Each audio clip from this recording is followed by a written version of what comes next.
Hello everyone, आप सभी लोगों का स्वागत है टीचिंग परीक्षा के आज के इस वीडियो में, जिसमें फ्रेंड्स आप लोगों का जो महा रिवीजन, जो अंतिम प्रहार है, जो आप लोगों से चुनिंदा क्वेश्चन एग्जाम के अंदर में आपसे पूछे जा सकते हैं। एग्जामिनर इन क्वेश्चंस को कंसीडर कर सकता है। कई सारे बच्चों ने कहा कि सर इंपॉर्टेंट वाले जो पॉइंट्स है प्लीज एक बार उसको रिवाइज करवा दीजिए। ठीक है, तो मैं आप लोगों को वो भी करवा देता हूँ फ्रेंड्स। ठीक है, चाहे कितने भी थके हुए रहे, कितनी भी चीजें रहे, हम लोग जो है बिल्कुल हार नहीं मानेंगे और आगे बढ़ते रहेंगे। ठीक है, जैसे कि मैंने यहाँ पर मैं बता दिया था। जी हाँ सिमरन जी, वॉइस अब आ रही होंगी सिमरन। ओके, जल्दी से जिन जिन को भी आवाज आ रही है वो बता देंगे और आप लोग जो है यहाँ पर मैं अच्छे से पढ़ते रहेंगे। चलिए पहले क्वेश्चन की तरफ में आगे बढ़ते हैं फ्रेंड्स। ज्यादा कोई इधर में लाग लग बेट की बात किए बिना पहले क्वेश्चन की तरफ में आगे बढ़ते हैं। आपको याद रखना है गोल्डन क्वाड्रिलेटरल स्वर्णिम चतुर्भुज किसको किसको जोड़ता है। डायरेक्ट क्वेश्चन, ठीक है, डायरेक्ट क्वेश्चन। स्वर्णिम चतुर्भुज किसको किसको जोड़ता है ये आप लोग बता देंगे यहाँ पर में। स्वर्णिम चतुर्भुज किसको किसको जोड़ता है, तो स्वर्णिम चतुर्भुज जो है फ्रेंड्स आप लोगों ने याद रखना है। ठीक है, आपका जोड़ता है दिल्ली मुंबई चेन्नई कोलकाता को। ठीक है, तो दिल्ली मुंबई चेन्नई कोलकाता मैं आप लोगों को दिखा देता हूँ डायरेक्टली, एनसीईआरटी में दिया हुआ है। ठीक है, तो दिल्ली, ठीक है, मुंबई, चेन्नई और कोलकाता, फिर दिल्ली। तो ये देखो चतुर्भुज बन गया ना, एक आप लोगों का चतुर्भुज बन गया है ये एक तरीके का आप लोगों का। ठीक है, क्वाड्रिलेटरल बन गया है। इसी वजह से जो है फ्रेंड्स आप लोग इसको गोल्डन क्वाड्रिलेटरल बोलते हो। गोल्डन क्वाड्रिलेटरल तो सभी लोग लिखेंगे कि कहां कहां पर मैं गोल्डन क्वाड्रिलेटरल। ठीक है, दिल्ली चेन्नई कोलकाता मुंबई। सभी लोग एक बार लाइक भी कर दो यार, जितने भी लोग भी देख रहे हैं ना यहाँ पर मैं लाइक भी कर देंगे।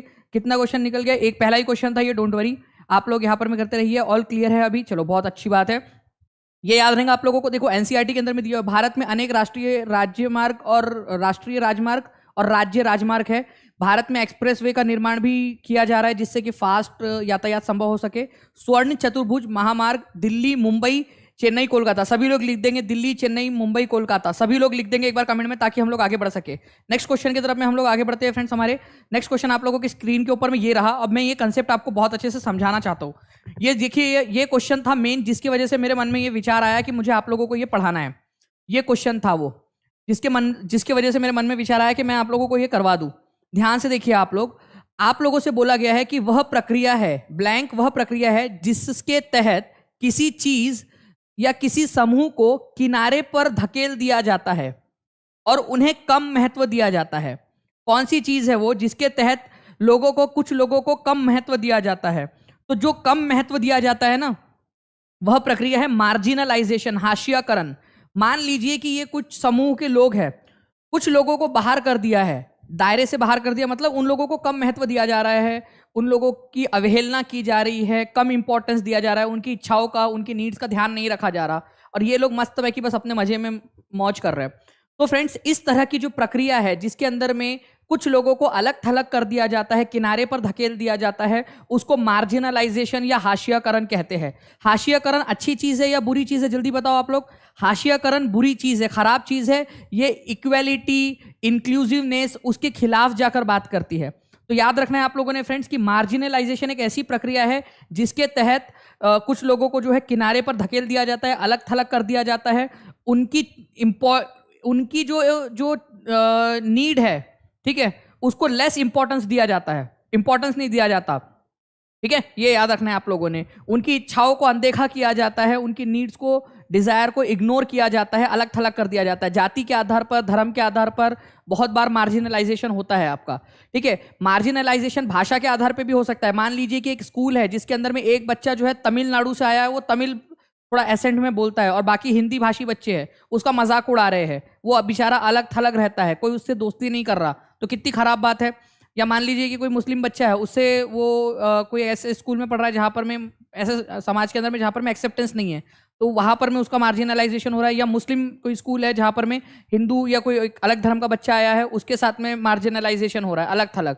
कोई धोती पहन रखे जा रहा है और बाकी सारे लोग सूट बूट पहन के आते हैं, तो उसका मार्जिनलाइजेशन हो रहा है। तो अलग अलग तरीके से मार्जिनलाइजेशन किया जा सकता है। गरीबी के आधार पर भी मार्जिनलाइजेशन होता है आप लोगों का। एक क्वेश्चन है फ्रेंड्स, इसका आंसर कीजिए आप लोग। उससे पहले मैं आपको फिर से दिखा दूं कि अगर आप लोगों ने कुछ लोगों को किनारे पे ढकेल दिया और उनकी इंपॉर्टेंस नहीं दे रहे, उनकी डिजायर को नहीं सोच रहे हो, तो ये मार्जिनलाइजेशन है। आप जो है फ्रेंड्स नेक्स्ट क्वेश्चन की तरफ में देखिए मैं मेरी पूरी जो जान है ना वो मैं लगा दूंगा। मेरी जान जब तक है मैं लगा दूंगा फ्रेंड्स। आप देख रहे हो कल भी 1 बजे रात तक लिया था, आज भी मेरे इंपॉर्टेंट वाले जो कुछ क्वेश्चन है वो मैं आप लोगों के लिए करवा दे रहा हूं। ठीक है, जैसे यहां पर मैं देखिए फ्रेंड्स, आपका न्यूज़पेपर आर्टिकल, एक न्यूज़पेपर में आर्टिकल आया, समाचार पत्र के अंदर में एक लेख छप में बताया गया कि एक नियोक्ता ने उम्मीदवारों से पूछा कि वो किस राज्य से है, ठीक है। उसके अनुसार निर्णय लिया गया कि उनका साक्षात्कार लेना है या नहीं। मतलब अगर वो हमारे राज्य के होंगे तो उनका हम लोग साक्षात्कार लेंगे, अगर वो हमारे नहीं होंगे तो उनका साक्षात्कार नहीं लेंगे, उनका इंटरव्यू नहीं लेंगे। जबकि हमारे देश के संविधान के अंदर में, ठीक है, जो हमारा जो राइट टू इक्वालिटी है, राइट टू फ्रीडम है हमारा, यहाँ पर में राइट टू एम्प्लॉयमेंट आप लोगों का है, यहाँ पर में राइट टू आप लोगों को, यहाँ पर में राइट अगेंस्ट एक्सप्लॉयटेशन है आप लोगों का, ठीक है। इन सारी चीजों के अंदर में आप लोगों को ये बोला गया है कि भाई आप लोगों के साथ में भेदभाव नहीं किया जा सकता धर्म के आधार पर, ठीक है। तो राइट टू इक्वालिटी के अंदर में एक आर्टिकल है आप लोगों का, राइट टू इक्वालिटी के अंदर में एक आर्टिकल है, जिसके अंदर में आर्टिकल नंबर 15 वो बोलता है कि भाई आपका ठीक है, किसके आधार पर, लिंग के आधार पर, ठीक है, लिंग के आधार पर, जाति के आधार पर, वर्ण के आधार पर, आप लोगों का धर्म के आधार पर, या फिर एक चीज और जोड़ रहा हूं, जन्म के स्थान के आधार पर आपके साथ में भेदभाव नहीं किया जा सकता। इन 5 चीजों के आधार पर आपके साथ भेदभाव नहीं किया जा सकता, ठीक है। प्रोहिबिशन ऑफ डिस्क्रिमिनेशन, भेदभाव से बचाता है आप लोगों को। तो ये जन्म के स्थान के आधार पर ले रहा है कि भाई साक्षात्कार लेना है या नहीं लेना है करके, वो पूछ रहा है कहाँ से बिलोंग करते हो, कहाँ से आए हो आप, ठीक है, ये पूछ रहा है उन लोगों से, तभी जो है निर्णय ले रहा है कि आपका इंटरव्यू लेना है कि नहीं लेना है यहाँ पर में, ठीक है। तो right to equality article number 15 का उल्लंघन हो रहा है। अब मैं एक और चीज आपको बताना चाहूंगा, यहाँ पर में एक तरीके का क्वेश्चन और बन सकता है, कि एक राज्य है, ठीक है, आप समझ जाओगे मैं क्या कहना चाह रहा हूं। एक राज्य है, मान लीजिए महाराष्ट्र, यहां से बिहार से कुछ लोग जो है वो काम करने वहां जा रहे हैं, ठीक है। बेचारे ऑब्वियस ही बात है यार, कामकाज की तलाश में कोई भी कहीं पे भी जा सकता है। आर्टिकल नंबर 19 में लिखा है कि आप कहीं पे भी जाके जॉब नौकरी कर सकते हो। आर्टिकल नंबर 19 जो है ये राइट टू फ्रीडम है आपका, राइट टू फ्रीडम। अगर आप लोगों को काम करने से रोका जा रहा है, यहां पर में जाके मजदूरी कर रहे बेचारे, उनको रोका जा रहा है, उनको अपना पानी पूरी का ठेला नहीं लगाने दिया जा रहा, या जो भी काम धंधा शुरू करना चाहते हैं वो उससे रोका जा रहा है, तो ये फ्रीडम, राइट टू फ्रीडम, स्वतंत्रता के अधिकार का हनन हो रहा है। तो देखो ध्यान से समझो, मैं ये क्वेश्चन जानबूझ के करा रहा हूं आप लोगों को 2 चीज समझाने के लिए। यहां पर में क्या हो रहा है, यहां पर में केवल जॉब के लिए उससे पूछा जा रहा है कि जन्म के स्थान के आधार पर कि भाई कहां से हो, तभी तुम्हारा इंटरव्यू लेंगे। यहां क्या हो रहा है कि अगर वो मजदूरी करना चाहता है, तुम्हारे पास नौकरी मांगने आया ही नहीं नौकरी मांगने, वो अपनी रेडी लगाना चाहता है, यहां पर में वो चाय की टपरी लगाना चाहता है, वो सफाई कर्मी बनना चाहता है, ठीक है, फिर भी उसको भगा रहे हैं क्योंकि बाहर ही है, तू बाहर जा भगा दे रहे हो उसको। तो ये जो है फ्रेंड्स, ये आपका राइट टू फ्रीडम का उल्लंघन है आर्टिकल नंबर 19 का। वो भी क्वेश्चन मैं आपको कराऊंगा। अगर केवल और केवल साक्षात्कार नहीं ले रहा ये पूछकर कि जन्म कहां पर में हुआ है, तो right to equality article number 15 का उल्लंघन है। और अगर मान लीजिए रहने ही नहीं दे रहा, काम भी नहीं करने दे रहा, अपना खुद का काम भी चालू नहीं करने दे रहे कोई लोग, तो वो आर्टिकल नंबर 19 का उल्लंघन हो रहा है आपका, ठीक है। आर्टिकल नंबर 19 का उल्लंघन हो रहा है। दोनों पॉइंट है, मैं आप लोगों को समझा दूंगा अच्छे से आगे में और क्वेश्चन लेकर। भारत में मुस्लिम समुदाय की सामाजिक, आर्थिक और शैक्षणिक स्थिति का जायजा लेने वाली समिति की अध्यक्षता किसने की थी? एक बार यार लाइक और शेयर भी कर दो ताकि मेरे को मजा आ जाए यहाँ पर में कि मेरे बच्चे जो है वो पूरा साथ दे रहे हैं, मेरी पूरी टीम जो पीछे से काम कर रही है यहाँ पर में, वो लोग भी थोड़े मोटिवेट हो जाए आप लोगों के लिए। ओके, तो देखिए फ्रेंड्स, सामाजिक, आर्थिक और शैक्षणिक स्थिति का जायजा मुस्लिम समुदाय के लिए तो राजेंद्र सच्चर कमेटी, जस्टिस राजेंद्र सच्चर समिति बनाई गई थी मुस्लिम लोगों के जायजा लेने के लिए, जिसके अनुसार उन्होंने कहा कि मुस्लिम लोगों की जो हालत है वो बहुत ज्यादा खराब है, हाशियाकरण हो रहा है मुस्लिम लोगों के साथ में। 2005 के अंदर में राजेंद्र सच्चर समिति बनाई गई थी। ये एक्चुअल क्वेश्चन है फ्रेंड, जो आप लोगों को ऑनलाइन शिफ्ट में पूछा गया था, हो सकता है आगे में भी आप लोगों से पूछ लिया जाए, ठीक है। तो राजेंद्र सच्चर समिति है, ये याद रखना है, इंपॉर्टेंट पॉइंट एग्जाम के अंदर में आप लोगों से पूछा जा सकता है, ठीक है, इंपॉर्टेंट है, याद रखना है आप लोगों ने, बिल्कुल। चलिए, तो राजेंद्र सच्चर समिति के अनुसार 6 से 14 साल के जो उम्र के लोग हैं, 25% बच्चे या तो कभी स्कूल गए ही नहीं या बीच में स्कूल उन्होंने छोड़ दिया। 25%, 1/4 लोग कभी या तो स्कूल ही नहीं गए या तो फिर उन्होंने स्कूल छोड़ दिया। यहाँ पर में 25% बच्चे, और 25% बच्चे ऐसे हैं यहाँ पर में, ठीक है। आप लोगों ने याद रखना है कि भाई वो गए ही नहीं या छोड़ दिया 1/4, तो बाकी का हाल तो क्या ही होगा। आंकड़ों से पता चलता है कि केवल 4% मुस्लिम बच्चे जो है मदरसे में जाते हैं, बाकी के जो बच्चे बचे हुए हैं, ठीक है, वो जो 96% बच्चे बचे हुए, 4% जाते हैं मदरसा पढ़ने जाते हैं, मदरसा जो इस्लामिक शिक्षा है वो पढ़ने के लिए जाते हैं 4%। मदरसा जाते हैं, मदरसा मतलब जहां पर में इस्लामिक शिक्षा दी जाती है। 66% जो है वो सरकारी स्कूल में पढ़ते हैं, सरकारी स्कूल में पढ़ते हैं। और जो 30% बच गए हैं वो निजी स्कूल में, प्राइवेट स्कूल में पढ़ते हैं 30% बच्चे। जो पढ़ने वाले लोग हैं उनमें से बता रहे हैं। ओके, ये याद रखना है आप लोगों ने। तो राजेंद्र सच्चर समिति ने ये ब्यौरा दिया था आप लोगों को। नेक्स्ट क्वेश्चन आप लोगों का यहां पर में देखिए आप लोग फ्रेंड्स, ठीक है, परंपरागत स्रोत के रूप में प्राकृतिक गैस का उपयोग क्यों किया जाता है? पहली बात, प्राकृतिक गैस, मेरे को एक बात बताओ, पढ़ना चाहते हो ना आप लोग? मैं पढ़ा दूं ना अच्छे से, जो क्वेश्चन बन सकता है, जो पढ़ने के लिए रेडी है, मैं बता रहा हूं आप लोगों को, ये काम आएगा आप लोगों का। जो चीज बन सकती है, जो क्वेश्चन पूछा जा सकता है, पढ़ा दूं, हाँ या ना में जवाब दे दो जल्दी से। अगर आप लोग रेडी हो तो मैं पढ़ाने के लिए रेडी हूं आप लोगों को बिल्कुल अच्छे से, ठीक है, मैं कर दूंगा आप लोगों के लिए। अब मैं जो बता रहा हूं ना उसको सुनते जाओ, क्योंकि यही देखो मैं करा रहा हूं, बता रहा हूं तो कुछ ना कुछ सोच समझ के ही बता रहा हूँ। एक रात पहले करा रहा हूं आप लोगों को कुछ भी मैं, है ना। चलिए अब यहां पर मैं देखो, यहां पर मैं ध्यान से, प्राकृतिक गैस कौन सा वाला स्रोत है ऊर्जा का? परंपरागत स्रोत है। लिखो सभी लोग, कन्वेंशनल सोर्स है, परंपरागत स्रोत। प्राकृतिक गैस, नेचुरल गैस किस प्रकार का एनर्जी का सोर्स है? ये क्वेश्चन 1 नंबर का बनेगा आप लोगों का, 1 नंबर यहां काउंट करो आप लोग। कन्वेंशनल सोर्स है। प्राकृतिक गैस कब निकलती है? जब आप पेट्रोल को निकालते हो, पेट्रोल या फिर क्रूड ऑयल जिसको कहा जाता है, क्रूड ऑयल, कच्चा तेल, क्रूड ऑयल बोला जाता है उसको, कच्चा तेल। जब कच्चा तेल आप निकाल रहे होते हो ना, तो साथ साथ में प्राकृतिक गैस बोलती है मैं भी चलूंगी, ठीक है, वो भी निकल जाती है साथ साथ में। तो ये याद रखना है आप लोगों ने कि क्रूड ऑयल या पेट्रोलियम प्रोडक्ट को जब आप निकाल रहे होते हो उस समय में साथ साथ में नेचुरल गैस भी निकल जाती है कि मैं भी चलूंगी करके। ये याद रखना है आप लोगों ने। परंपरागत स्रोत है आप लोगों का, क्रूड ऑयल हो जाए, पेट्रोलियम हो जाए या फिर प्राकृतिक गैस हो जाए, ये परंपरागत स्रोत है और नॉन रिन्यूएबल है। अच्छा, इसका इस्तेमाल बहुत हो रहा है प्राकृतिक गैस का आजकल। तो प्राकृतिक गैस का इस्तेमाल इसलिए हो रहा है क्योंकि ये इजियर टू ट्रांसपोर्ट है। भाई पाइप बिछा दो, मान लो कि मेरा नाम दानिश शेख है, वल्ला हबीबी वल्ला वल्ला, अब मैंने मेरे घर के नीचे में कुआं खोदा, ठीक है, तेल निकला, तेल के फव्वारे निकल गए। अब मेरे को जो है आपके घर तक, आप सब लोगों के घर तक मेरे को तेल पहुंचाना है, तो मैं क्या करूंगा? पाइपलाइन बिछा दूंगा और यहां से सप्लाई चालू कर दूंगा मोटर से, फुर फुर फुर करके आपके घर तक पेट्रोल पहुंच जाएगा। तो नेचुरल प्राकृतिक गैस प्राकृतिक गैस हो जाए या फिर आप लोगों का पेट्रोलियम प्रोडक्ट हो जाए, उनको ट्रांसपोर्ट करना आसान है। गैस की पाइपलाइन बिछी हुई है बाकायदा, नोएडा वगैरह के अंदर में अगर आप जाओगे तो गैस सिलेंडर से नहीं जाता, वहां पाइपलाइन बिछी हुई है। कन्वेंशनल, इसका आसान है, क्लीन है। यहाँ पर में ऑयल और कोल के मुकाबले में कम से कम जो है ये जो है वो करती है, प्रदूषण करती है। It is distributed evenly across the globe.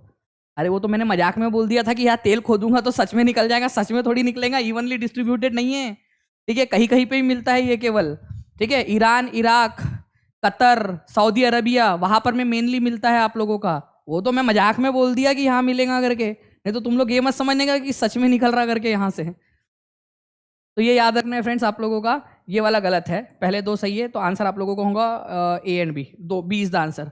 Now इस क्वेश्चन का आंसर करो, सभी लोगों से उम्मीद है मुझे कि इसका आंसर करेंगे आप लोग। जी शालिनी गुप्ता जी वो भी लेंगे, अभी ये भी आपके काम का ही है बिल्कुल। इस क्वेश्चन को देखिए आप लोग सभी लोग जल्दी जल्दी से, और एक बार यार शेयर मार दो सभी लोग, जितने भी लोग जहां जहां शेयर मार सकते हैं ना जल्दी से शेयर कर देंगे, जो लोग यूट्यूब पे देख रहे हैं। और बाकी यहाँ पर मैं आंसर देख रहा हूँ आप लोगों का, यहाँ पर में भी आंसर आ रहा है। देखिए यहाँ बोला है कि जब एक समुदाय को सामाजिक और आर्थिक विकास के किनारे पर ढकेल दिया जाता है, उसको किनारे पर ढकेल दिया जाता है, साइड लाइन कर दिया जाता है, तो इस प्रक्रिया को क्या कहते हैं? इस प्रक्रिया को हाशियाकरण कहते हैं, मार्जिनलाइजेशन। फिर से बता रहा हूं, मार्जिनलाइजेशन, ये कल के पेपर में देखने के लिए मिल सकता है आप लोगों को, याद रखना आप लोग, ठीक है, मार्जिनलाइजेशन। ओके चलिए, इसके अलावा फ्रेंड्स आप लोगों को नेक्स्ट क्वेश्चन की तरफ में लेकर चलता हूं मैं। कंसीडर द फॉलोइंग नैरेटिव, इसको पढ़ो और इसका आंसर सभी लोग करेंगे कमेंट बॉक्स में, हर कोई बच्चा जो है कमेंट बॉक्स में इसका आंसर करेगा। जल्दी जल्दी से बताइए इसका आंसर क्या होने वाला है आप लोगों का, हर कोई बच्चा इस क्वेश्चन का आंसर करेगा, जल्दी जल्दी से। देखिए अगर मैं इस पर्टिकुलर क्वेश्चन की बात करूं फ्रेंड्स, कि स्कूल में दूसरे बच्चे हमारा मजाक उड़ाते थे, हम घर पर संथाली भाषा बोलते थे और हिंदी भाषा नहीं जानते थे, इसी वजह से लोग मजाक उड़ाते थे। तो ये क्या किया जा रहा है, उनका मार्जिनलाइजेशन, हाशियाकरण किया जा रहा है, उनका मजाक उड़ाया जा रहा है, अलग थलग कर दिया जा रहा है उनको। तो ये मार्जिनलाइजेशन की एग्जाम्पल है। मैंने आपसे कहा था ना कि भाई जो भाषा है उसके आधार पे भी मार्जिनलाइजेशन हो सकता है आप लोगों का, भाषा के आधार पर, इवन डिफरेंट लैंग्वेज के आधार पे भी मार्जिनलाइजेशन हो जाता है कई बार। तो ये भी आप लोगों ने थोड़ा सा याद रखना है, इंपॉर्टेंट पॉइंट है, एग्जाम के अंदर में आप लोगों से पूछा जा सकता है। ठीक है, चलिए, तो ये इंपॉर्टेंट पॉइंट है आप लोगों का। नेक्स्ट जो है फ्रेंड्स, आप लोगों का हम लोग आगे बढ़ते हैं यहाँ पर मैं नेक्स्ट क्वेश्चन की तरफ में। आप सभी लोग आंसर करेंगे क्या, कौन सा वाला है, मार्जिनलाइजेशन कहा जाता है इसको। ओके, इस क्वेश्चन को देखिए आप लोग। ठीक है, निम्नलिखित में से कौन सा राष्ट्रीय पाठ्यचर्या रूपरेखा 2005 द्वारा प्रस्तावित सामाजिक विज्ञान के शिक्षण में ज्ञानात्मक स्थानांतरण का पहलू है। क्या बोलना चाह रहा है ये कहना चाह रहा है कि भाई आप लोगों ने कैसा बनाना है स्टूडेंट्स को। Which of the following statement is an aspect of epistemic shift in teaching, मतलब टीचिंग में किस तरह से शिफ्ट करना है हम लोगों ने। From developing critical citizen to obedient and loyal citizen.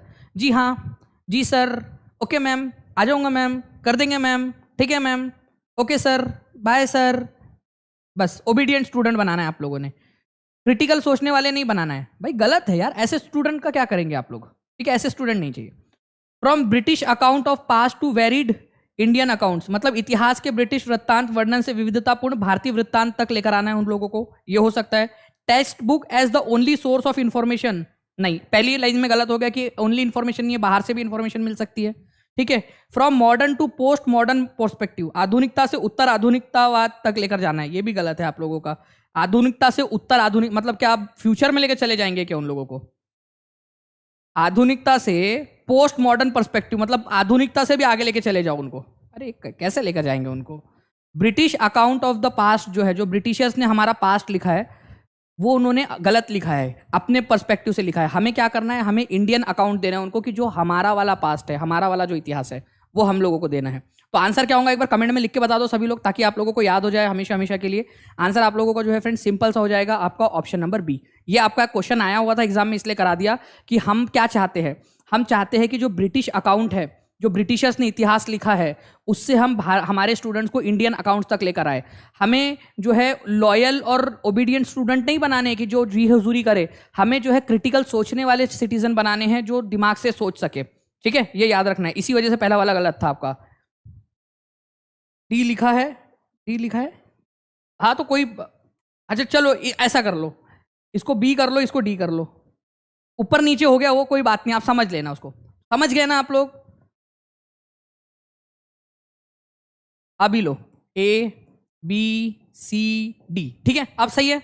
अब कर लोगे आप लोग, अब डन है, चलो गुड, अब सही है, अब कर लोगे। चलिए आगे बढ़ते हैं फ्रेंड्स। यहां पर मैं इस क्वेश्चन का आंसर करो आप लोग, देखो ध्यान से समझना आप लोग। इनमें से कौन सा हाशियाई समूह, एग्जाम में पूछा गया क्वेश्चन, हाशियाई समूह के हितों की रक्षा में सहायक होगा, जिनका हाशियाकरण कर दिया गया है, मार्जिनलाइजेशन कर दिया गया है। सी क्यों नहीं होगा sir. Text book as the only source, क्या टेक्स्ट बुक अकेला सोर्स है क्या पढ़ाई करने का, उसके अलावा कोई सोर्स नहीं है क्या। बच्चों को बोले किताबी कीड़े बन जाओ, भाई तुम किताबी कीड़े हो और किताब में ही उलझे रहो, बाहर से कुछ मत पढ़ो तुम, ऐसा करना है क्या। इसी वजह से सी आंसर नहीं है उसका। Make laws such as abolition of untouchability, अगर हाशियाकरण से बचाना है लोगों को, कुछ लोगों को जात पात और जो ये सारी चीजें उनसे बचाना है, तो अनटचेबिलिटी को खत्म करने लायक कानून बनाना पड़ेगा। सही बात है, इससे हाशियाकरण खत्म हो सकता है कानून अगर हम बनाए तो अच्छे से। स्पेसिफिक स्कीम बनाई जाए, जैसे सब्सिडी दी जाए हॉस्टल के अंदर में स्टूडेंट को, मार्जिनल कम्युनिटीज के जो स्टूडेंट है जिन लोगों को अलग थलग कर दिया गया है जाति के आधार पर, भाषा के आधार पर या फिर धर्म के आधार पर, उनको सब्सिडी दी जाए हॉस्टल के अंदर में। थोड़ा सा हो सकता है उन लोगों को स्कॉलरशिप वगैरह दी जाए तो वो आगे बढ़ेंगे। स्पेशल स्कॉलरशिप दी जा सकती है, देखो जैसे मैंने आप लोगों को बताया, तो वो आगे बढ़ सकते हैं। तो ये चीज़ तो है, ए बी और सी तो है। अब डी की बात कर लेते हैं हम लोग यहाँ पर में। वैसे तो ए बी और सी अगर सही है तो आंसर ए के अलावा कुछ हो ही नहीं सकता, लेकिन फिर भी पढ़ लेते हैं। Organise competition for students of marginal groups to express their views. अब आप मुझे बताओ कि मार्जिनल ग्रुप के जो बच्चे हैं उनके अंदर में कंपटीशन ऑर्गेनाइज कराओ आपस में ही। ये मार्जिनल ग्रुप है, मान लो कुछ लोग हैं, इनमें आपस में कंपटीशन करा के क्या करोगे आप, आपस में ही कंपटीशन करा के क्या करोगे भाई। उनको कुछ चीजें प्रोवाइड करनी पड़ेंगी ताकि वो मार्जिनलाइजेशन से बाहर आ सके। आपस में ही कंपटीशन करा के क्या करोगे आप लोग, बच्चों का या फिर उन लोगों का आपस में कंपटीशन करा के क्या करोगे आप लोग? ठीक है ना? तो आपस में कंपटीशन करा के कोई मतलब नहीं है। तो आंसर आप लोगों का ऑप्शन नंबर ए हो जाएगा कि ए, बी और सी सही है। आपस में कंपटीशन कराना बच्चों का अपने कि वो अपने व्यूज को एक्सप्रेस कर सके, उससे उनका कुछ नहीं होने वाला जब तक कि वो बाहर जाके अपने व्यूज को एक्सप्रेस ना करे, दुनिया के सामने अपने व्यूज को एक्सप्रेस ना करे, तब तक कुछ नहीं हो सकता। ठीक है, दुनिया के सामने जब तक ना करे। तो आंसर क्या होगा आप लोगों का? ऑप्शन नंबर ए हो जाएगा यहां पर में, ए, बी और डी। देखिए फ्रेंड्स, ये भी एक बहुत बढ़िया क्वेश्चन है। इस क्वेश्चन का आंसर देखो आप लोग, एक बार लाइक भी कर दो यार सभी लोग जल्दी जल्दी से, जितने भी लोग यहाँ पर में जुड़े हुए हैं एक बार लाइक भी कर देंगे सेशन को।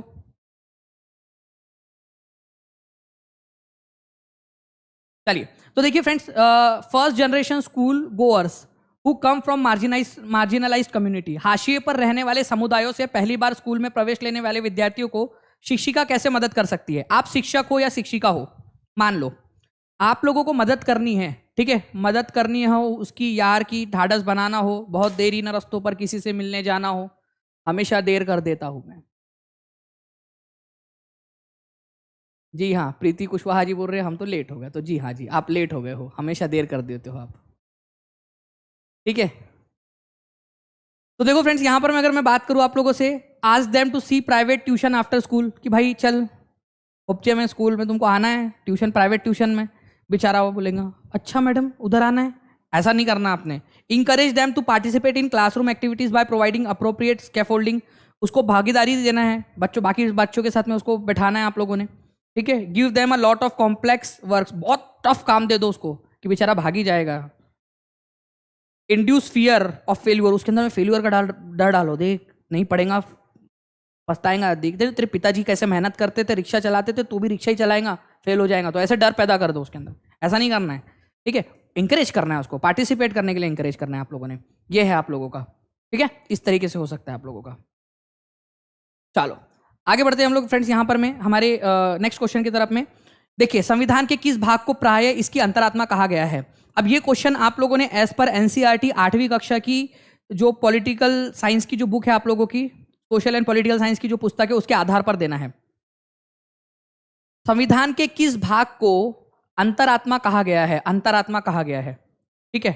तो हमारे भारत के संविधान के अंदर में जो फंडामेंटल राइट्स है, ठीक है, जो फंडामेंटल राइट्स है, मूलभूत अधिकार है, हमारे भारत के पार्ट नंबर 3 के अंदर में, 25 पार्ट है टोटल भारत के संविधान में, पार्ट नंबर 3 के अंदर में जो मूलभूत अधिकार दिए गए हैं उनको अंतरात्मा कहा गया है। ये याद रखना है आप लोगों ने।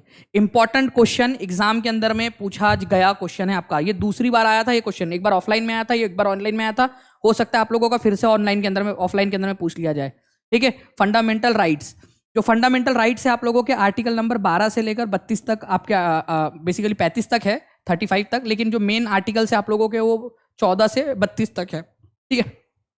लेकिन ये जो पूरा पार्ट है आप लोगों का वो 12 से 35 तक फैला हुआ है कुछ चीज़ों के साथ में। तो फंडामेंटल राइट्स जो है इनको अंतरात्मा कहा गया है। और कुछ लोग प्रियम्बल को बोलते हैं, मैं आप लोगों को बता दूं कि प्रियम्बल को भी कहा जाता है, लेकिन एनसीईआरटी के अंदर में फंडामेंटल राइट्स को कहा गया है, तो आप लोग एनसीईआरटी का ही मानेंगे। और आप देख सकते हो एक्चुअल क्वेश्चन है जो एग्जाम में आया था। नेक्स्ट क्वेश्चन की तरफ में आगे बढ़ते हैं फ्रेंड्स आप लोगों से। चलो अच्छा, इस क्वेश्चन का आंसर जल्दी से कर दो आप लोग, आगे बढ़ते फिर हम लोग। यहाँ पर में ये क्वेश्चन आ गया वापस से, तो कर दो, कोई बात नहीं, आप लोग कर दो जल्दी से। 1000 बच्चे जुड़ चुके हैं, जल्दी जल्दी से एक बार शेयर भी कर देंगे। और यहाँ पर मैं देख पा रहा हूँ कमेंट्स आप लोगों के आ रहे हैं। नेहा जी जो ऐप है हमारा, ऐप के ऊपर में भी कोई कुछ भी रहता है, ऐप वाले बच्चे कमेंट कर सकते हैं यहाँ पर में, ठीक। तो आपको याद रखना है, इंकरेज करना है आपने बच्चे को पार्टिसिपेट करने के लिए, ठीक है। हाशियाकरण वाला अगर पहला वाला बच्चा आ रहा है आपके पास में तो। नेक्स्ट क्वेश्चन आपका देखिए, ये doctrine of separation of power, power का बंटवारा जो है, ओके, पावर का बंटवारा,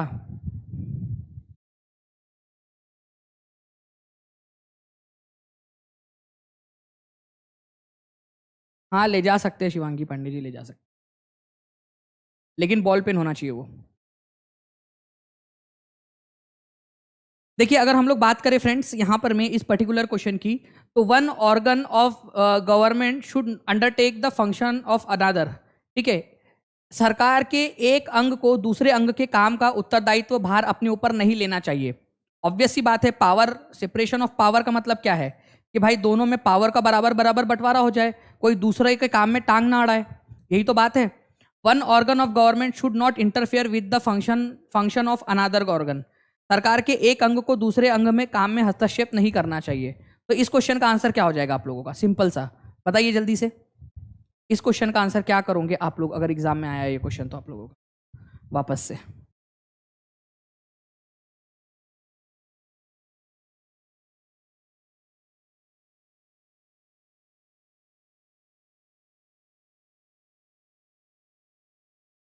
one organ of the government should not undertake the function of the others. सरकार के एक अंग को दूसरे अंग के काम का उत्तरदायित्व भार अपने ऊपर नहीं लेना चाहिए। या one organ of the government should not interfere with the function of another organ. अब ध्यान से समझो आप लोग, हमारे भारत के अंदर में doctrine of separation of powers का मतलब क्या है? हमारे भारत के परिप्रेक्ष्य के अंदर में, हमारे भारत के परिप्रेक्ष्य के अंदर में इसका मतलब ये है कि कोई एक ऑर्गन, हमारे भारत के सरकार के अंदर में 3 अंग है, ठीक है, सरकार के 3 अंग है, सरकार के 3 अंग है। एक है आप लोगों का फ्रेंड्स विधायिका, विधायिका जो कानून बनाती है, विधायिका, विधायिका लेजिस्लेचर जिसको बोलते हो आप लोग, संसद। एक है आप लोगों की कार्यपालिका, कार्यपालिका, कार्यपालिका, कार्यपालिका जिसको एग्जीक्यूटिव कहा जाता है, जो कानून को लागू करती है, ये बनाती है, ये लागू करती है। और एक है आप लोगों का जुडिशरी, न्यायपालिका, न्यायपालिका, न्यायपालिका जुडिशरी आप लोगों की, जो देखरेख करती है कि सारा काम कानून के हिसाब से हो रहा है या नहीं। तो इन तीनों में काम को बांट दिया गया है और एक दूसरे के अंदर में इन लोगों ने इंटरफेयर नहीं करना है। तो ये बेसिकली मेन मतलब है सेपरेशन ऑफ पावर का, ना कि ये वाला भार नहीं लेना है करके। तो आंसर आपका ओनली 2 होगा यहाँ पर में, ओनली बी इज 2। हमारे संविधान के अनुसार क्या मतलब है वो बताना था आप लोगों ने, ठीक है? हमारे संविधान के अनुसार क्या मतलब है? तो हमारे संविधान के अनुसार इसका मतलब ऑप्शन नंबर बी है, ये याद रखना था, इस वजह से आप लोगों को बता दिया। ओके चलिए, भारतीय जनतंत्र में कार्यकारी का काम क्या होता है? Function of the executive in Indian democracy. Executive क्या काम करती है? अभी तो बताया, अभी थोड़ी देर पहले आप लोगों को एग्जीक्यूटिव क्या काम करती है। एग्जीक्यूटिव क्या काम करती है? डायरेक्ट क्वेश्चन पूछा जाएगा आप लोगों से, एग्जीक्यूटिव क्या काम करती है? एग्जीक्यूटिव क्या काम करती है?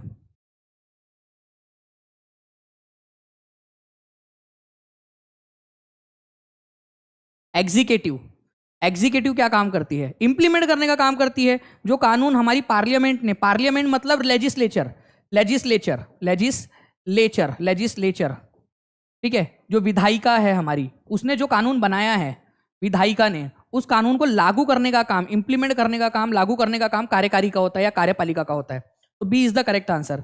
ओके, तो मैंने अभी आप लोगों को जो दिखाया यहां पर में कि विधायिका कानून बनाती है, कार्यपालिका उसको लागू करती है, न्यायपालिका नजर रखती है।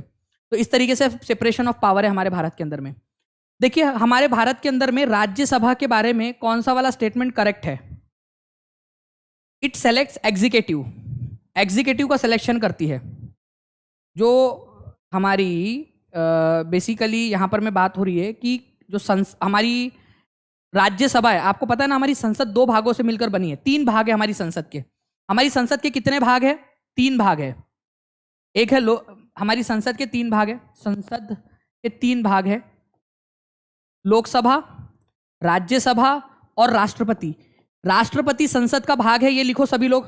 संसद के 3 पार्ट है, आप लोग लिखेंगे सभी लोग, संसद के 3 पार्ट है, संसद के 3 पार्ट है, लोकसभा, राज्यसभा और राष्ट्रपति। ये बहुत ही इंपॉर्टेंट वाला पॉइंट बता रहा हूं आपको। संसद के कितने पार्ट है? संसद के 3 पार्ट है, ठीक है, लोकसभा, राज्यसभा और राष्ट्रपति। राष्ट्रपति भी संसद का पार्ट होता है, ये याद रखना है आप लोगों ने। आपको याद रखना है कि हमारे भारत की जो सरकार जो भी बनती है, एग्जीक्यूटिव, जो मोदी सरकार है वो एग्जीक्यूटिव है, कार्यपालिका है, जो कानून लागू करती है, उसका चुनाव लोकसभा से होता है, ना कि राज्यसभा से। जिसके पास लोकसभा में सबसे ज्यादा सीटें होती है ना, लोकसभा में, वो सरकार बनाता है। तो एग्जीक्यूटिव का चुनाव या कार्यपालिका का चयन कौन करता है? लोकसभा करती है, राज्यसभा नहीं करती। तो ये वाला तो गलत है। लोकसभा में बहुमत होना चाहिए आप लोगों के पास में, तभी जाकर आप लोग जो है क्या कर सकते हो, सरकार बना सकते हो। तो बीजेपी के पास में लोकसभा में बहुमत है, इसी वजह से उनकी सरकार है। It represent the states of India in the parliament. यह संसद में भारत के राज्यों का प्रतिनिधित्व करती है। नाम में कहा गया भाई, नाम में ही क्लियर है इसके कि भाई राज्यसभा, राज्यसभा, ये याद रखना है आप लोगों ने फ्रेंड्स कि राज्यसभा जो है आप लोगों की, ठीक है, राज्यसभा, अपर हाउस, ये राज्यों से चुनकर आते हैं इसके अंदर में लोग। राज्य की विधायक, राज्य के विधानसभा के जो सदस्य होते हैं ना, वो लोग चुनते हैं इनको। इसी वजह से ये राज्यों का प्रतिनिधित्व करती है, जबकि लोकसभा लोगों का प्रतिनिधित्व करती है, डायरेक्टली जनता का। ठीक है, ये याद रखना है आप लोगों ने। ओके चलिए, प्रधानमंत्री को चुनने का काम जो है आप लोगों का, इसमें 245 मनोनीत सदस्य होते हैं, नहीं, राज्यसभा के अंदर में 12 मनोनीत सदस्य होते हैं, 12 लोग जो है मनोनीत होते हैं, मतलब डायरेक्टली बिना चुनाव के उनको भेज दिया जाता है लोग राज्यसभा के अंदर में, बिना चुनाव के। हो सकता है कल मेरे पास फोन आ जाए और मोदी जी बोले कि यार देखो दानिश सर आपको मनोनीत कर रहे हैं हम लोग राज्यसभा के अंदर में, ठीक है, लेकिन वो फिर मेरे से फोन करके पूछेंगे कि क्या आपकी 35 साल की उम्र हो गई, फिर उस समय में मैं सोचूंगा फिर, ठीक है, आराम से। 245 मनोनीत सदस्य नहीं होते हैं, 12 सदस्य होते हैं, ये याद रखना है आप लोगों ने। इसका मुखिया प्रधानमंत्री होता नहीं। प्रधानमंत्री किसका मुखिया होता है? प्रधानमंत्री लोकसभा का मुखिया होता है, लोकसभा का। प्रधानमंत्री किसका मुखिया होता है? लोकसभा का मुखिया होता है, ये याद रखेंगे आप लोग। सदन का नेता कौन होता है? राष्ट्रपति होता है, ठीक है, सॉरी, लोकसभा का जो नेता होता है वो कौन होता है? प्रधानमंत्री होता है। और राज्यसभा का कौन होगा नेता? राज्यसभा का नेता प्रधानमंत्री का कोई चमचा, मतलब वो जिसको नियुक्त करेंगे, जिसको बोलेंगे कि भाई तू राज्यसभा का नेता बन जा, मैं तो इधर में हूं करके। वाइस प्रेसिडेंट तो राज्यसभा के मुखिया नहीं होते, राज्यसभा के चेयरमैन होते हैं वो। चेयरमैन और मुखिया में फर्क है। स्थायी पवन के बारे में ये बात बताइए आप लोग।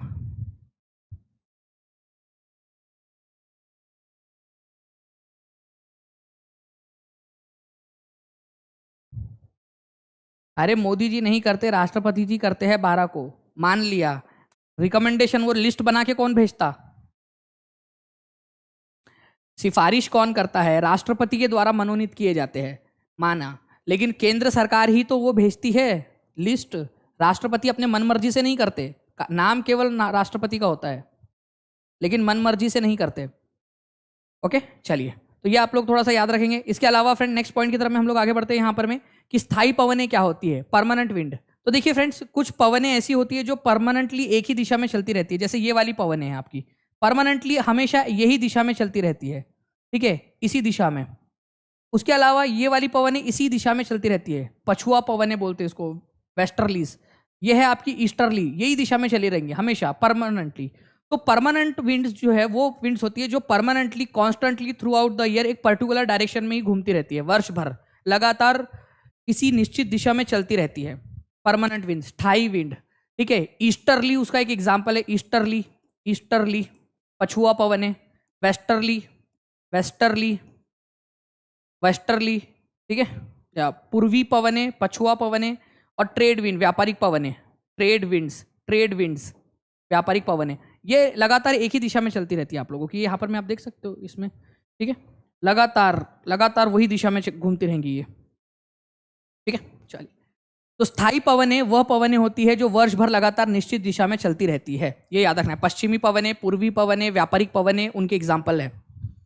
ओके, लोकल विंड्स किसी खास एरिया में चलती है, और किसी खास सीजन में अगर चलती है तो उसको सीजनल विंड या फिर मौसमी पवन कहा जाएगा, क्योंकि वो उस खास मौसम में ही चलेंगी। उसके बाद में फ्रेंड नेक्स्ट क्वेश्चन है आप लोगों का, नेक्स्ट क्वेश्चन जो है आप लोगों का ये है, इसका आंसर करिए आप सभी लोग। जी हाँ, राज्य के राज्यपाल की नियुक्ति कौन करता है वो सारा मैं बताता हूं आप लोगों को पूरा का पूरा एक साथ। कितने लोग जानना चाहते हैं राज्य के बारे में? थोड़ा सा मैं अगर आप लोगों को कुछ इंपॉर्टेंट वाली जानकारी दूं तो पहले आप लोग इस क्वेश्चन का आंसर कीजिए, फिर मैं बताता हूं आप लोगों को। A political party that has any number of members of parliament in Lok Sabha can form a government. कोई भी राजनीतिक दल जिसके पास लोकसभा में कितने भी सदस्य हो वह सरकार बना सकती है, कितने भी हो तो सरकार बना सकती है। लोकसभा, राज्यसभा और राष्ट्रपति संसद के अंग है। बताइए इसका आंसर क्या होगा? मैं पहले इसको क्लियर कर देना चाहता हूं कि लोकसभा, राज्यसभा और राष्ट्रपति, ये तीन लोग मिलकर हमारी संसद बनाते हैं, ये बिल्कुल सही है आपका दूसरा वाला। बट मुझे पहले वाले इसके ऊपर में ऐतराज है। अगर आपको लोकसभा में आपके पास में मेजोरिटी होंगी, बहुमत होगा, बहुमत होगा, आधे से ज्यादा सीट होंगी, तभी आप सरकार बना पाओगे। कितनी भी सीट हुई, 2 सीट हो गई तो क्या मैं सरकार बना लूंगा? अरे बहुमत होना चाहिए मेरे लाल, बहुमत होना चाहिए, मेजोरिटी होनी चाहिए, ठीक है, ओके, बहुमत होना चाहिए आपके पास में। तो आंसर जो है आप लोगों का होगा only two B is correct, केवल कितनी भी सीट हो, वाह, कितनी भी सीट हो जाए हम बना लेंगे सरकार। अकेला मैं चुनकर चला गया तो सरकार बना लूंगा? भाई मेजोरिटी चाहिए, बहुमत चाहिए लोकसभा में, आधी से ज्यादा सीटें होनी चाहिए आप लोगों की, आधे से ज्यादा +1, ठीक है, आधे से ज्यादा होनी चाहिए, आधे +1, ठीक है। चलिए, तो आंसर आप लोगों को ऑप्शन नंबर बी हो जाएगा यहाँ पर में, केवल दूसरा सही है। हमारे संसद के कितने पार्ट है? लोकसभा, राज्यसभा और राष्ट्रपति। ये भी लिख दो सभी लोग एक बार वापस से, ताकि याद हो जाए आप लोगों को। पार्लियामेंट लोकसभा, राज्यसभा और राष्ट्रपति से मिलकर बनता है। अच्छा, इस क्वेश्चन का आंसर जिसने कर डाला उसकी लाइफ झिंगा लाला। इसके लिए तो पोल बनता है मेरे लाल, इसके लिए तो पोल बनता है। अच्छा, आंसर तो नहीं दिख दिया ना आप लोगों ने? ठीक है, इसका आंसर करो।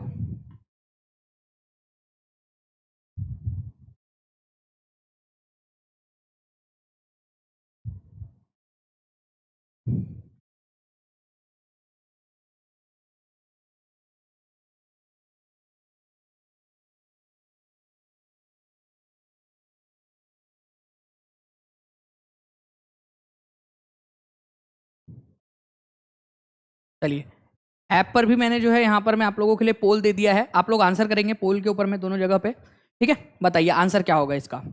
मैंने पोल दे दिया है आप लोगों को, देखते कितने लोग आंसर कर पाते हैं। Which of the following was not feature of ethane democracy? Athens की डेमोक्रेसी के फीचर नहीं था। देखिए फ्रेंड्स, मैं आप लोगों को जो है ना नहीं था ये वाला पूछा है। मैं जैसे कि देख पा रहा हूँ अलग अलग लोग आंसर्स कर रहे हैं, पोल में भी आंसर कर रहे हैं, कमेंट में भी आंसर कर रहे हैं, बहुत अच्छी बात है। ठीक है, तो ऐसे ही आप लोग आंसर करते रहिए। ध्यान से देखिए आप लोग, अगर मैं बात करूं आप लोगों से एथेनियन लोकतंत्र की, तो एथेंस के अंदर में लोकतंत्र था आप लोगों का, वहां पर में डेमोक्रेसी थी। तो इसके बारे में बताता हूं। वहां पर में डायरेक्ट डेमोक्रेसी हुआ करती थी। डेमोक्रेसी के दो प्रकार होते हैं। अगर आप खुद जाकर निर्णय में भागीदारी हो रहे ले रहे हो, भागीदार बन रहे हो, तो वो प्रत्यक्ष लोकतंत्र है।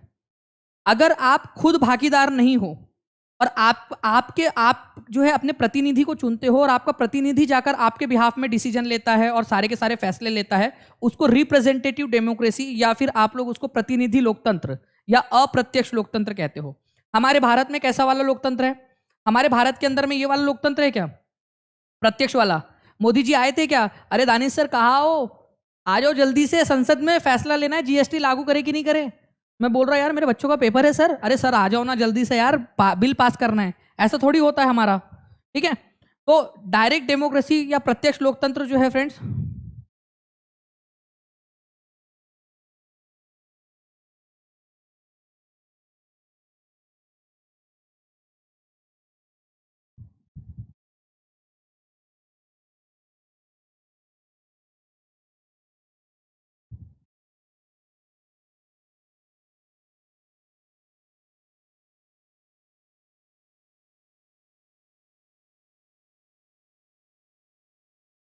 जी ठीक है, वो उसको मैं करेक्ट कर देता हूँ एक बार।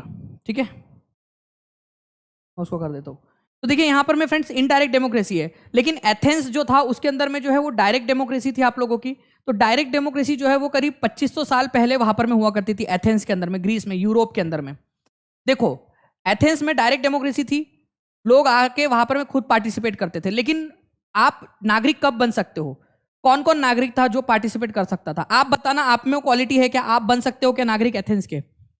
आपका पुरुष होना जरूरी है, वो भी फ्री मैन, मतलब आप किसी के गुलाम ना हो, और वो भी आपकी 30 साल की उम्र कंप्लीट हो चुकी हो, 30 साल से ज्यादा के हो आप। ये आपका कर्तव्य है, आपका होना जरूरी है। क्या आप हो? एक फ्री मैन, मतलब पुरुष होना चाहिए, वो भी फ्री, किसी का गुलाम ना हो, 30 साल से ज्यादा हो, तभी आप सिटीजन बन सकते हो और इसमें पार्टिसिपेट कर सकते हो। जो भी असेंबली बनेगी, जो भी यहाँ पर में सभा बनेगी, वो 40 बार कम से कम साल में मिलती थी, 40 बार, ताकि डिसीजन लिया जा सके इंपॉर्टेंट मैटर्स के ऊपर में। जितने भी सिटीजन थे जो कि पुरुष होते थे, फ्री होते थे और 30 साल से ऊपर के होते थे, वो इन सभाओं के अंदर में पार्टिसिपेट कर सकते थे। जो भी इंपॉर्टेंट पोस्ट होती थी वो लॉटरी के जरिए निकाली जाती थी। ठीक है, लॉटरी सिस्टम यहाँ पर में। हाँ, रामलाल तुम बन गए, चलो दूसरा, श्यामलाल तुम फाइनेंस मिनिस्टर बन गए। ठीक है, रमा देवी तुम जो है यहाँ पर में महिला बाल विकास महिला मंत्री बन गई। इस तरीके से यहाँ पर में जो है फ्रेंड्स लॉटरी निकाल कर होता था यहाँ पर में। ओके, उसके बाद में जो है फ्रेंड्स ये जो सिटीजन थे, मतलब ये जो फ्री मैन थे, 30 साल से ऊपर के थे, उन लोगों को जो है आर्मी के अंदर में और नेवी के अंदर में अपनी सेवाएं देनी होती थी कंपलसरी। आर्मी और नेवी के अंदर में कितने लोग जो है, ठीक है जल्दी जल्दी बताइए यहाँ पर में कि कितने लोग हैं यहाँ पर में जो लोग एलिजिबल है नागरिक बनने के लिए यहाँ पर में। ठीक है, चलिए अब इस क्वेश्चन को देखते हैं अपन लोग फिर से। अब बताओ इस क्वेश्चन का आंसर क्या होगा?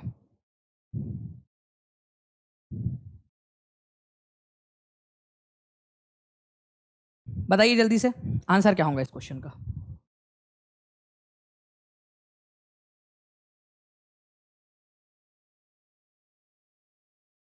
देखो, डिक्लेरेशन फॉर्म जो है ना, आप लोगों का कई सारे लोग हैं जिन लोगों को मिला ही नहीं डिक्लेरेशन फॉर्म, तो यार अब वो तो टाइम पर पता चलेगा, लेकिन अगर आप लोगों को मिल सकता है तो हो सके तो लेकर चले जाना। अगर नहीं मिलता है, ठीक है, तो अब क्या करेंगे, बोल देना कि यार डाउनलोड हुआ ही नहीं, क्योंकि डाउनलोडेबल अवेलेबल है ही नहीं वेबसाइट के ऊपर में डिक्लेरेशन फॉर्म।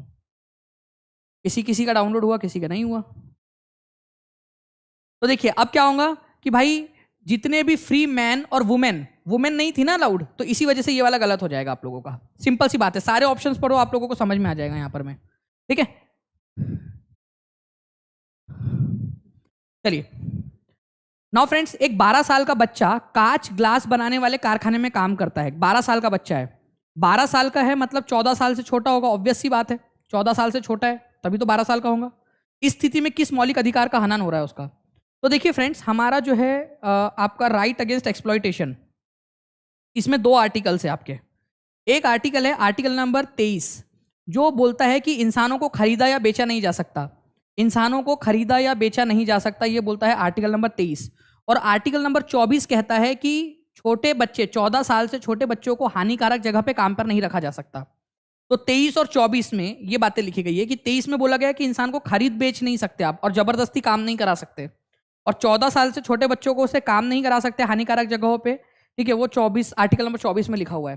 तो ऑब्वियस सी बात है कि राइट जो है आपका राइट अगेंस्ट एक्सप्लॉयटेशन, ठीक है, शोषण के विरुद्ध जो अधिकार है उसका उल्लंघन हो रहा है आप लोगों का, ठीक है, शोषण के विरुद्ध जो अधिकार है उसका उल्लंघन हो रहा है। आंसर जो है आप लोगों का हो जाएगा ऑप्शन नंबर सी। बच्चों को स्कूल में पका हुआ भोजन उपलब्ध कराने के उद्देश्य से किस राज्य में सर्वप्रथम मध्याह्न भोजन मिड डे मील की योजना प्रारंभ हुई थी?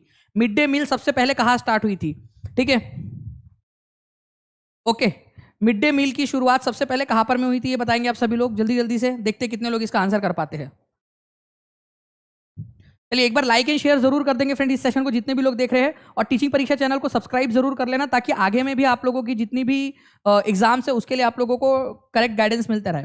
तो बच्चों को स्कूल में पका हुआ भोजन उपलब्ध कराने के उद्देश्य से किस राज्य में सर्वप्रथम मध्याह्न भोजन आरंभ की गई थी? तो आपका आंसर हो जाएगा आप लोगों का केरल के अंदर में आप लोगों की जो है फ्रेंड, तमिलनाडु के अंदर में फ्रेंड्स आप लोगों की सबसे पहले यहाँ पर में आयोजित हुई थी आप लोगों की 2001 के अंदर में, ठीक है। तो Tamil Nadu was the first state in 2001 जहां पर में जो है मिड डे मील को जो है इंट्रोड्यूस किया गया था। आप लोग यहाँ पर में देख सकते हो एनसीईआरटी का स्क्रीनशॉट यहाँ पर में लगाया गया है, एनसीईआरटी का, ठीक है। तो एनसीईआरटी के स्क्रीनशॉट से भी आप लोग यहाँ पर देख सकते हो कि भाई आप लोगों का, ठीक है, Tamil Nadu was the first state. तो यहाँ पर में आंसर क्या होगा आप लोगों का? तमिलनाडु हो जाएगा, option number B is the correct answer. Next, स्थानांतरित कृषि और चलवासी पशुचारण निम्नलिखित में से किसके उदाहरण हैं? बताइए इसका आंसर क्या होगा आपका? स्थानांतरित कृषि और चलवासी पशुचारण निम्नलिखित में से किसके उदाहरण है? इंटेंसिव सबसिस्टेंस एग्रीकल्चर के, प्रिमिटिव सबसिस्टेंस एग्रीकल्चर के, मिक्स्ड फार्मिंग या कमर्शियल फार्मिंग? मैं इसको ना एक्सप्लेन करता हूं आपको। देखो, 2 प्रकार के एग्रीकल्चर होते हैं, ध्यान से समझना आप लोग। 2 प्रकार के एग्रीकल्चर होते हैं आप लोगों के, 2 प्रकार के, ठीक है।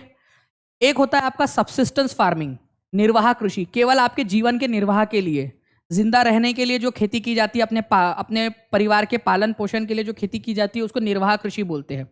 और जो पैसा कमाने के लिए खेती की जाती है, बड़े लेवल के ऊपर में, बहुत बड़े लेवल पे खेती की जाती है, वाणिज्यिक कृषि उसको बोला जाता है, जो पैसा कमाने के लिए की जाती है, कमर्शियल खेती आप लोगों की, ओके।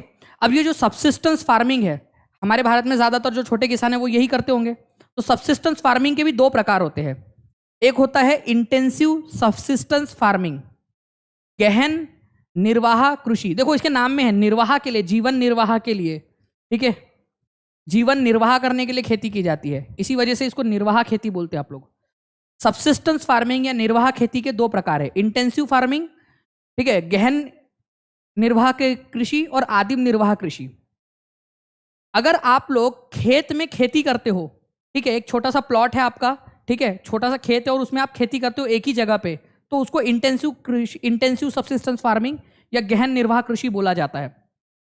जहां पर में बारिश का मौसम होता है, छोटे छोटे इलाकों में, एशिया, साउथ ईस्ट एशिया, वहां पर में करते हैं। बेचारे किसान, छोटे किसान होते हैं, बहुत छोटे छोटे औजार, ठीक है, उसका इस्तेमाल करते हैं, बहुत ज़्यादा मजदूरी की ज़रूरत पड़ती है इन लोगों को, मतलब छोटे लेवल का आउटपुट होता है, बहुत छोटे लेवल पे ये खेती की जाती है, केवल परिवार का पालन पोषण हो जाए उतना। और एक होता है आदिम, आदिम का मतलब ही होता है आदि मानव, पुराने जमाने जितनी। तो आदिम निर्वाह कृषि के भी 2 प्रकार है, शिफ्टिंग कल्टीवेशन, एक जगह से दूसरी जगह, दूसरी जगह से तीसरी जगह खेती करना, और चलवासी पशुचारण, मतलब अपने पशुओं को लेकर इधर से उधर घूमते रहना। ठीक है, तो आपसे यही तो पूछा था, याद करो, देखो यही पूछा था कि नहीं पूछा था, देखो ध्यान से आप लोग। ठीक है, चलवासी पशुचारण और स्थानांतरित कृषि जो है वो किसके प्रकार है? इंग्लिश हिंदी आजू बाजू में आएगा पेपर। ओके, तो ये याद रखना है आप लोगों ने, शिफ्टिंग कल्टीवेशन, स्थानांतरित कृषि, चलवासी पशुचारण जो है आप लोगों का ये किसका प्रकार है? सबसिस्टेंस, गहन निर्वाह कृषि का या आदिम निर्वाह कृषि का प्रकार है। तो हम देख लेते ऑप्शन में क्या दिया हुआ है। ठीक है, आदिम निर्वाह कृषि दिया तो है, लो कर लो बात, दिया तो है आप लोगों को आदिम निर्वाह कृषि, खत्म हो गई बात आप लोगों की। कितना इजी क्वेश्चन था, ठीक है, कितना इजी क्वेश्चन था यहां पर में ये आपका, है ना? तो कितना सिंपल सा। तो आपको याद रखना है कि स्थानांतरित खेती या चलवासी पशुचारण ये आदिम निर्वाह कृषि के एग्जाम्पल है, प्रिमिटिव सबसिस्टेंस फार्मिंग के एग्जाम्पल है आप लोगों के। 1100 लाइक्स हो चुके हैं फ्रेंड्स, आप सभी को बहुत बहुत कॉन्ग्रेचुलेशंस कि रात के 11 बजे जब मैं क्लास ले रहा हूँ आप लोगों के लिए, अपना पूरा एफर्ट डाल रहा हूँ, दिन भर क्लास लेने के बाद में पूरा एफर्ट करने के बाद में भी मैं जब क्लास ले रहा हूँ तो आप लोग जो है इसमें समर्थन दे रहे हो, आप लोग जो है पूरा का पूरा यहाँ पर में सहभागी हो रहे हो अपने खुद की पढ़ाई के लिए, तो ये बहुत अच्छी बात है। ठीक है, और काफी सारे बच्चे जो है वो ऐप पर भी पढ़ रहे हैं, ये भी बहुत अच्छी बात है। नेक्स्ट क्वेश्चन की तरफ में आगे बढ़ते हैं फ्रेंड्स, आप लोगों के इस क्वेश्चन का आंसर कीजिए। देखिए ये भी एक इंपॉर्टेंट क्वेश्चन है आप लोगों का। आप लोगों से यहां पर में कहा गया है कि भाई बताइए कि कौन सी जनजाति कहां पर में रहती थी, ये भी एक इंपॉर्टेंट पॉइंट है आप लोगों का।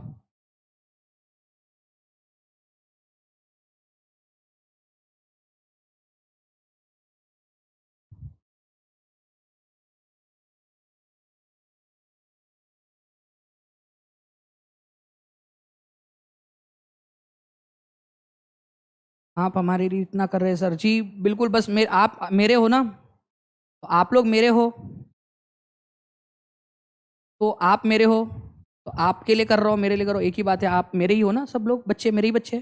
ठीक है, तो यहाँ पर मैं जो है खोखर, लंघा, बलोची, गड्डी, तो गड्डी लेकर जो है मैं कहाँ जाऊँगा? मैं हिमालय चला जाऊँगा।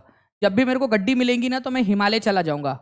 तो मैं निकला गड्डी लेकर, कहाँ पर मैं? हिमालय के अंदर में, तो पश्चिमी हिमालय के अंदर में गड्डी ट्राइब रहती है, ये याद रखना है आप लोगों ने। ठीक है, मैं निकला गड्डी लेकर हिमालय पर। ओके, तो डी की जोड़ी जो है वो 2 के साथ लगनी है आप लोगों की, तो ये वाला ऑप्शन एलिमिनेट, ये वाला ऑप्शन एलिमिनेट। बलूचीज लोग, बलूचिस्तान देखो कहाँ पर में है, सिंपल सी बात है, बलूचिस्तान कहाँ है? पाकिस्तान के इस वाले इलाके में बलूचिस्तान, यहाँ पर में है बलूचिस्तान, आज पाकिस्तान का पार्ट है वो। तो बलोची जनजाति के लोग वही रहते थे नॉर्थ वेस्ट में, उत्तर पूरब में, उत्तर पश्चिम के अंदर में। तो सी की जोड़ी 4 के साथ लगनी है, सी की जोड़ी 4 के साथ लगनी है, लगी हुई है, दोनों जगह पे लगा हुआ है सी की जोड़ी 4 के साथ में। चलो ठीक है, ये वैसे भी एलिमिनेट हो जा रहा था आपका। चलो ठीक है, खोखर और लंघांस, खोखर जो है फ्रेंड्स आप लोगों ने याद रखना है, खोखर और गक्खर दोनों के दोनों जनजातियां जो है पंजाब के इलाके में थी, खोखर और गक्खर। तो आप लोगों को एक ही जोड़ी जो है वो 3 के साथ में लगेंगी, और लंघास मुल्तान की जनजाति थी, मुल्तान में रहने वाली जनजाति थी, मुल्तान में लंघा। ठीक है, मुल्तान, लंघा, लंगड़ा, सुल्तान, ऐसा याद रख लो आप लोग, लंगड़ा सुल्तान जो है वो लंगड़ा था, लंगड़ा के चल रहा था, फिर भी हिम्मत देखिए उसकी कि लंगड़ा के भी वो है, वो सबको मार देता था, लंगड़ा सुल्तान। तो लंघाज मुल्तान, ये याद रखना है आप लोगों ने। और यहाँ पर मैं मेरे स्मार्ट बोर्ड ने सारा का सारा क्लियर कर दिया है, कोई बात नहीं, फिर प्रैक्टिस करेंगे हम लोग। नीड़ का निर्माण फिर नेह का आह्वान फिर, मैं हार नहीं मानूंगा। गड्डी ट्राइब वेस्टर्न जो है हिमालय के अंदर में, बलूची नॉर्थ वेस्ट के अंदर में। ठीक है, खोखर और गक्खर दोनों के दोनों जनजातियां, खोखर जनजाति और गक्खर जनजाति जो है दोनों के दोनों जो है फ्रेंड्स पंजाब के इलाके के अंदर में रहा करती थी, ये याद रखना है। और लंगड़ा मुल्तान, ठीक है, लंघा मुल्तान के अंदर में, ये याद रख लेना है आप लोगों ने। तो आंसर आप लोगों का क्या हो जाएगा? आंसर आप लोगों का हो जाएगा ऑप्शन नंबर ए।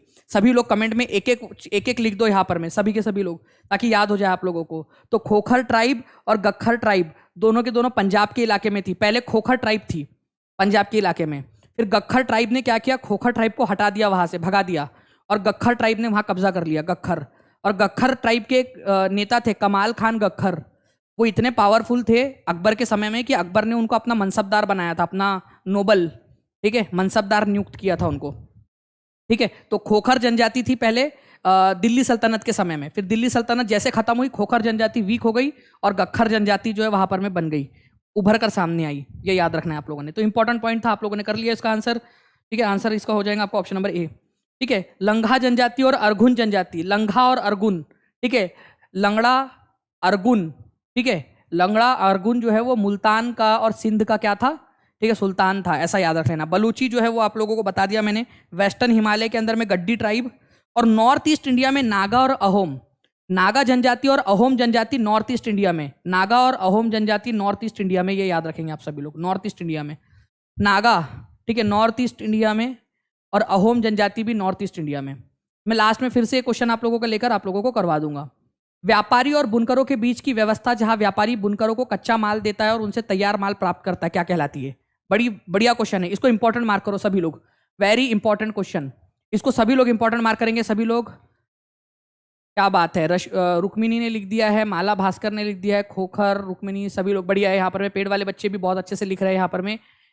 एक बार अहोम एक्सप्लेन कर दीजिए सर। अलमाज खान पठान जी, अहोम का ना पूरा का पूरा लेक्चर दिया हुआ है मैंने आपको। अहोम जनजाति जो है वो आपको बता दूं, यहाँ से म्यांमार से जो है वो यहाँ पर में आकर बसी थी। अहोम जनजाति म्यांमार से ट्रांसफर होकर ब्रह्मपुत्र वैली के पास में आकर बस गई थी, और फिर बाद में उन लोगों ने आसपास वाले इलाकों के ऊपर में, ठीक है, कब्जा कर लिया था। अहोम जनजाति पाइक के ऊपर में निर्भर रहा करती थी। पाइक जो है वो आप लोग बेगार व्यवस्था पर निर्भर होती थी, जिसमें पाइक नाम के जो मजदूर होते थे उनसे काम करवाया जाता था। चलिए, तो यहाँ पर मैं आप लोग देखिए इस व्यवस्था को क्या बोलते हैं, इसको पुटिंग आउट सिस्टम बोलते हैं, दादन व्यवस्था।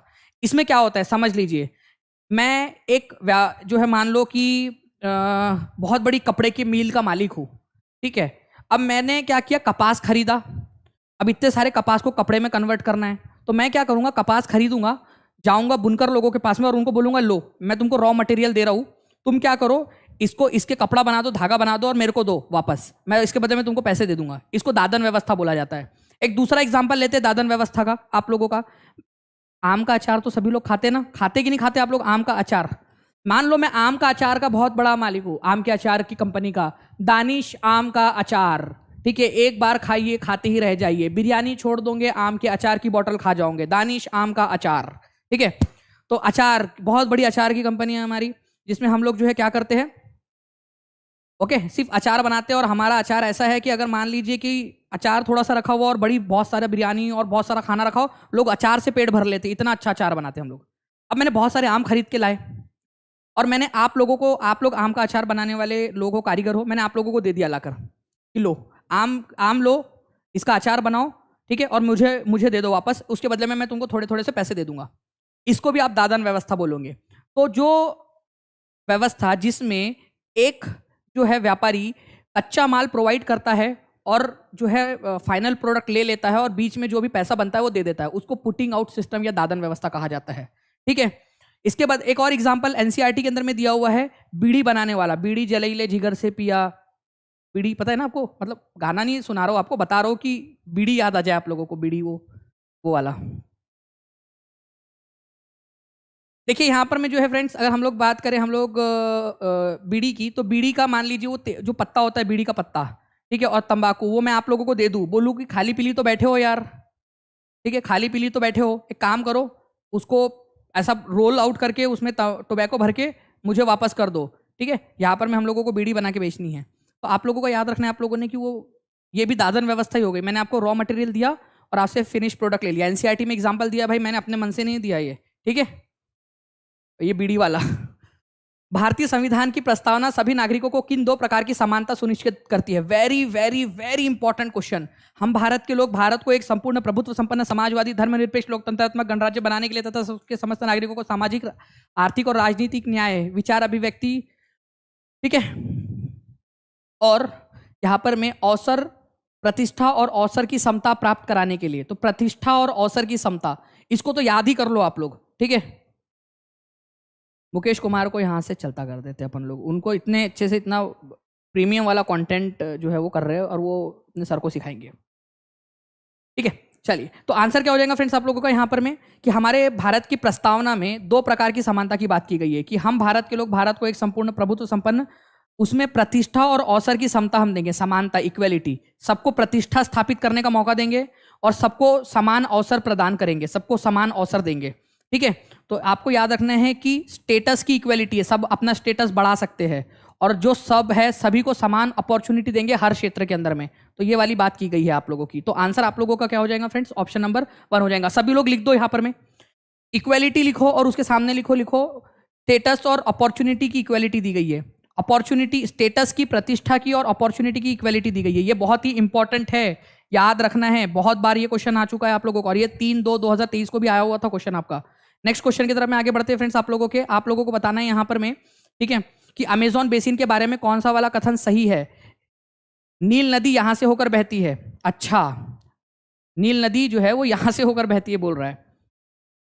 यहाँ का मौसम दिन रात दोनों एक समान रूप से गर्म और आर्द्र होता है।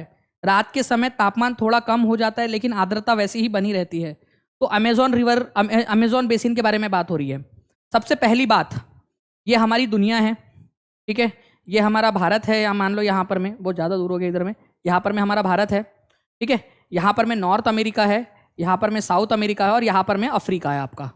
तो भाई नील रिवर जो है ना, नाइल रिवर, ये अफ्रीका से बहती है, ना कि साउथ अमेरिका से। अमेजॉन जो है ये साउथ अमेरिका के अंदर में है, अमेजॉन का जंगल साउथ अमेरिका में। और जो नील नदी है आप लोगों की, नील नदी, वो अफ्रीका से बहती है। तो ये तो बिल्कुल हो ही नहीं सकता कि नील नदी यहाँ से बहती है। भाई अमेजॉन बेसिन से नील नदी क्यों बहेंगी? अमेजॉन नदी बहेंगी, अमेजॉन नदी बहेंगी, है ना।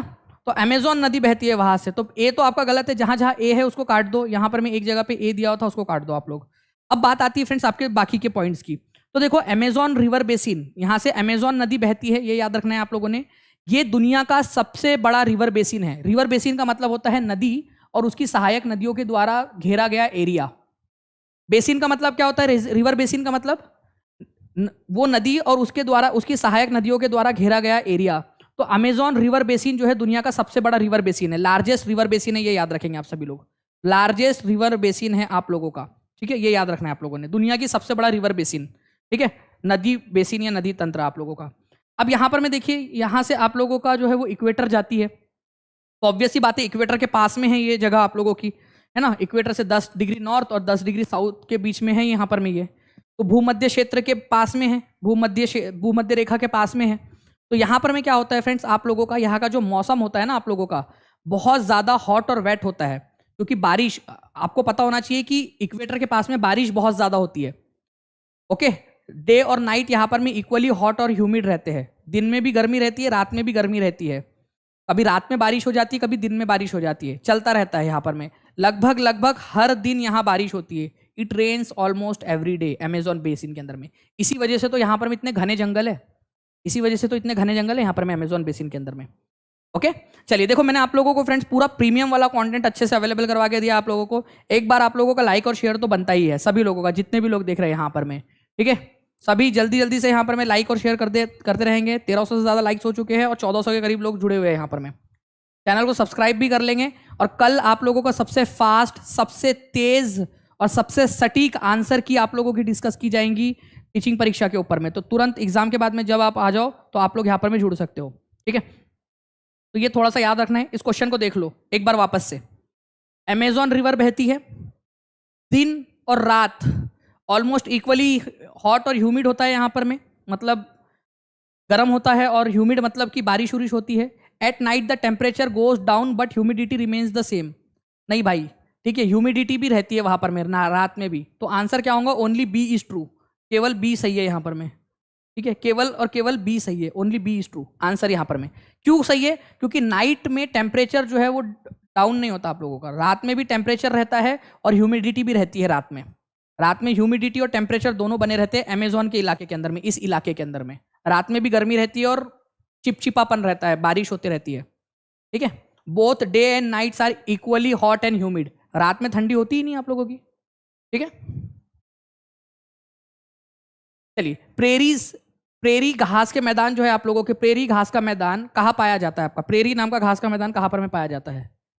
प्रेरी नाम का घास का मैदान कहाँ पर में पाया जाता है?